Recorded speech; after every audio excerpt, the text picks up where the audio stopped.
ഇവിടെ വന്ന 22 വയസ്സിന് താഴെയുള്ള കുട്ടികളെ 2ാം ദിവസം കൃത്യമായിട്ട് വഴി എങ്ങനെ പറയണമെന്നുള്ള പഠിച്ചിട്ട് വരാവുള്ളൂ. കൃത്യമായിട്ട് തിരിച്ചു വഴി പറയണം. ദൈവം പറഞ്ഞു തരൂട്ടോ.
നാല് പ്രാവശ്യം ചാടി കഴിയുമ്പോൾ എല്ലാം ഓക്കെ ആവും. നീന്തലൊന്നും ഒരു സംഭവമല്ല, നിസ്സാര കാര്യമുള്ളൂ കേട്ടോ. പേടിക്കാനൊന്നുമില്ല കേട്ടോ.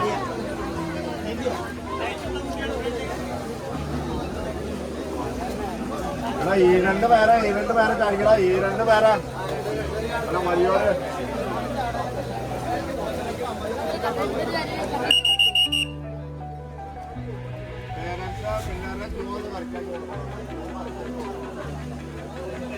കുട്ടികളുടെ ക്യൂ കറക്റ്റാക്കി കൊടുക്കണം.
മാറ്റാൻ പറ്റുമോ നോക്കി.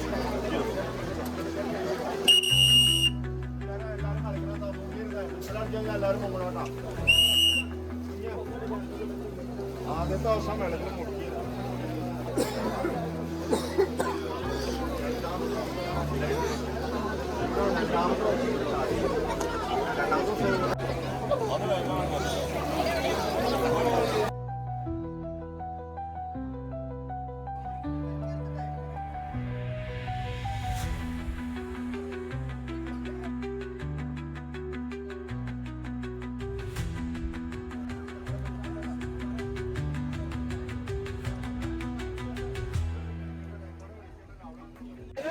നമുക്കറിയാം കഴിഞ്ഞ 16 വർഷത്തോളമായിട്ട്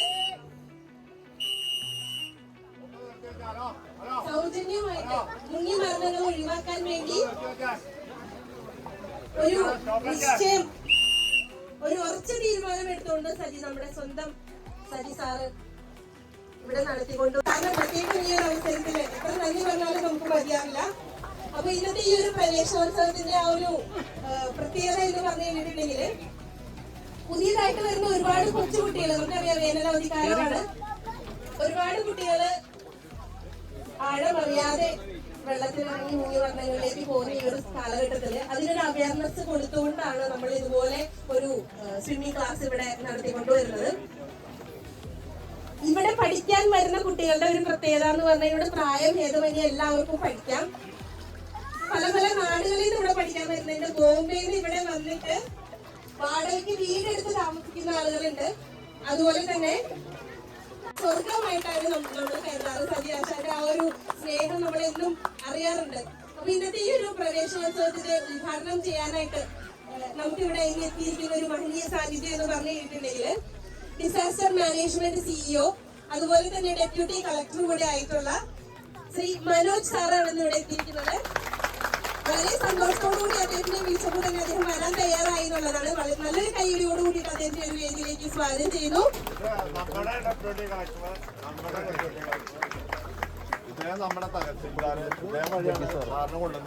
നമുക്കിവിടെ ഒരു ഡെപ്യൂട്ടി കളക്ടർ ഉണ്ട്, ജിഗി സാർ, അതുപോലെ തന്നെ ഒരു തഹസിൽദാർ സാറും ഉണ്ട് ഇവിടെ.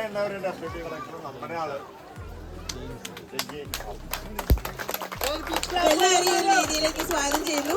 അതുപോലെ തന്നെ ഇന്നത്തെ ഈ ഒരു പ്രോഗ്രാമിലെ മഹനീയ സാന്നിധ്യമായിട്ട് ഇവിടെ പറഞ്ഞ സമയത്ത് തന്നെ നേരത്തെ എത്തിയ sister Margate, holy ghost convent സ്കൂളിന്റെ പ്രിൻസിപ്പളാണ്. നല്ലൊരു കൈയടി സിസ്റ്ററിന് വേണ്ടി കൊടുക്കാം. വളരെ സ്നേഹത്തോടുകൂടി സിസ്റ്റർ ഇവിടെ നേരത്തെ തന്നെ എത്തി. അതുപോലെ തന്നെ ഇന്ന് ഇവിടെ പഠിക്കാൻ എത്തിയിരിക്കുന്ന എല്ലാവരും വളരെ ക്ഷമയോട് കൂടിയിട്ട് നമ്മളുടെ ഈ സജ്ജീകരണങ്ങൾ, ഒരേ ദിവസം 1000-ലധികം ആളുകളെ പഠിപ്പിക്കാനായിട്ടുള്ള സജ്ജീകരണങ്ങൾ ഇവിടെ ചെയ്തിട്ടുണ്ടെന്ന് പറയുമ്പോൾ എത്രത്തോളം നമുക്ക് അഭിമാനിക്കാം സജി സാറിനെ ഓർത്തിട്ട്. നല്ലൊരു കൈയടി നമ്മുടെ സാറിന് വേണ്ടിയിട്ട് കൊടുക്കും. കാരണം ഇത്രയും ഗംഭീരമായിട്ട് ഇവിടെ മാത്രമേ ഉള്ളൂ ഇതുപോലെ നടക്കുന്നത്. അപ്പോൾ ഇന്നത്തെ ഈ ഒരു പ്രോഗ്രാമിലേക്ക് നിങ്ങൾ ഓരോരുത്തരെയും VRSCയുടെ, അതുപോലെ തന്നെ ഇവിടെ പഠിച്ച ഒരുപാട് സ്റ്റുഡൻസ്, അവർ തന്നെയാണ് നമ്മളുടെ ഈ ഒരു VRSCയുടെ മുതൽക്കൂട്ടായിട്ട് നിൽക്കുന്നത്. അവരെ ഓരോരുത്തരെയും ഒരു അവസരത്തിൽ ഓർക്കാണ്. അതുപോലെ ഇന്ന് ഇവിടെ എത്തിയിരിക്കുന്ന എല്ലാവരെയും ഒരിക്കൽ കൂടി ഈ ഒരു പ്രോഗ്രാമിലേക്ക് സ്വാഗതം ചെയ്യുന്നു. ഏതാണ്ട് ഈ 15 വർഷം കൊണ്ട് ഒരു 15,000-20,000 ആളുകളെങ്കിലും ഈ നീന്തൽ പരിശീലനം നടത്തി നീന്തൽ പഠിച്ചു പോയിട്ടുണ്ടാകുമെന്ന് ഞാൻ കരുതുന്നു. ഇവിടെ സംസാരിച്ചതുപോലെ തന്നെ നമുക്ക് എല്ലാവർക്കും അറിയാം, ഏതെങ്കിലും ഒരു സ്വിമ്മിംഗ് ക്ലബുകളിലോ അല്ലെങ്കിൽ സ്വിമ്മിംഗ് പൂളുകളിലോ പഠിക്കാനായിട്ട് പോയി കഴിഞ്ഞാൽ എത്ര രൂപ നമ്മളുടെ കയ്യിൽ നിന്ന് വാങ്ങിക്കുന്നുവെന്നും ഓരോരുത്തർക്കും എത്രമാത്രം രൂപ ചെലവുണ്ടാകുമെന്നും അറിയാം. എന്നിട്ട് അവിടങ്ങളിലെല്ലാം ഭയങ്കര തിരക്കും, എല്ലാവരും ഈ നീന്തൽ പഠിക്കുവാൻ വേണ്ടി പോകുന്നു എന്നുള്ളത് ഇതിനെക്കുറിച്ച് എല്ലാവർക്കും കൂടുതൽ അവയർനെസ് ഉണ്ടാകുന്ന ഒരു കാര്യം കൂടിയായിട്ടാണ്. അങ്ങനെ ഒരു ഘട്ടത്തിലാണ് ഇവിടെ സൗജന്യമായി ഇത്രയും വലിയ സജ്ജീകരണങ്ങൾ ഒരുക്കി പഠിപ്പിക്കുന്നത്. ഇപ്പം സജി പറഞ്ഞതനുസരിച്ചിട്ട് തന്നെ വളരെ വിശദമായ ഒരു സിലബസ്, അത് ലോകത്ത് എവിടെയും ഇല്ലാത്ത രീതിയിലുള്ള ഒരു സിലബസ് ഒരുക്കിയാണ് സജി ഇവിടെ പഠിപ്പിക്കുന്നത്. നീന്തുക അല്ലെങ്കിൽ നീന്തൽ പരിശീലിക്കുക എന്നുള്ളത് ഈ കാലഘട്ടത്തിന്റെ തന്നെ ഏറ്റവും വലിയൊരു അത്യാവശ്യമാണ്. ഇന്നുകൂടി ഇന്നത്തെ പത്രത്തിൽ കൂടി നിങ്ങൾക്ക് വായിച്ചാൽ മനസ്സിലാകും, കോതമംഗലത്ത് 2 പേര് പുഴയിൽ മുങ്ങി നിൽക്കും. അപ്പോൾ വെള്ളം കാണുമ്പോൾ ഈ ആഹ്ലാദവും ഉത്സാഹത്തോടും കൂടി വെള്ളത്തിലേക്ക് ഇറങ്ങും. വെള്ളത്തിന്റെ ചുഴികളോ മറ്റ് അതിലുള്ള ബുദ്ധിമുട്ടുകളോ മനസ്സിലാകാതെ അതിലേക്ക് ഇറങ്ങുകയും തുടർന്ന് അപകടം സംഭവിക്കും. ഒരു വർഷം 800-1000 ഇടയ്ക്ക് ആളുകളെങ്കിലും കേരളത്തിൽ തന്നെ മുങ്ങി നിൽക്കുന്നുണ്ട് എന്നുള്ളതാണ് ഒരു കണക്ക് നമ്മളെ പഠിപ്പിക്കുന്നത്. അപ്പോൾ ഈ സാഹചര്യത്തിൽ ഇതുപോലത്തെ ഒരു പരിശീലന പരിപാടി ഒരുക്കി ഏറ്റവും ഭംഗിയായി ഇങ്ങനെ ഒരു കാര്യം ചെയ്യുന്ന സജിക്ക് എല്ലാ ആശംസകളും നേരുന്നു. സജിക്ക് ജില്ലാ ഭരണകൂടത്തിനുള്ള എല്ലാ പിന്തുണയും അർപ്പിക്കുന്നു. എല്ലാവർക്കും നന്ദി, നമസ്കാരം. സാറൊന്നും പറയുന്നുണ്ട്, എനിക്കറിയാവുന്ന കാര്യങ്ങളല്ല. ഈ ഇവിടെ ഏറ്റവും ആദ്യം വരുന്നതും അവസാനം പോകുന്നതും സജി സാറാണ്.